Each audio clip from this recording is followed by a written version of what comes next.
major cause of insanity is restriction of the use of the brain and the mind.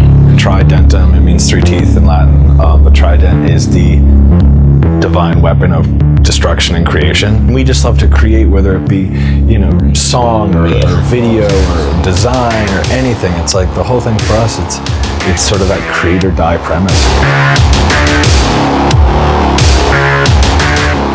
Collectively, between the four of us, we do everything. There's such a clarified vision and that sort of that density of intention when you're just creating every aspect yourself, from the logo to the music videos. It's such a necessity today as an artist to be able to do everything yourself.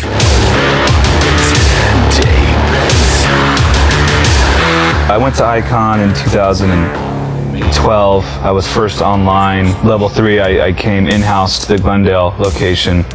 Learned Ableton at Icon, and that's all I use now. There's 3 of us that do the production, myself, Xavier, and Andrew.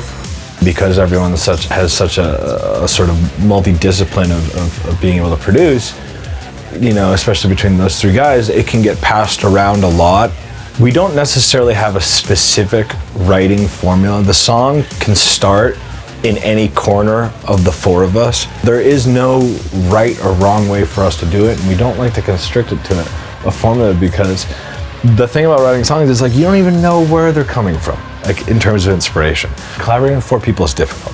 It's not easy, but I think there's that sort of tension becomes sacred in terms of sometimes arguing about something and then finally agreeing upon something. It pushes everything, it collides, and then it goes upward. You can tell there was some heat in the studio that day or something like that. So yeah, there's no right or wrong way to do it. The first record was very much so man versus the world. This record's sort of man versus himself in a weird way. The idea of the album being shutdown.exe, which is a way to sort of hack your own consciousness, a way of sort of shutting down consensus reality tunnels. There's some pretty heady sort of psychological perspectives in this new record. We knew that we had to take this whole thing into a much higher level of production, and sonically this thing screams compared to the last record. You hear a lot of bands' first record has that sort of lo-fi sound that has a certain amount of charm to it, but I think that for us, we just want this thing to just be bigger, better, stronger, faster. I don't want to tell you how to think. I don't want to tell you how to align your beliefs in a certain direction, but I do think that you should question your beliefs.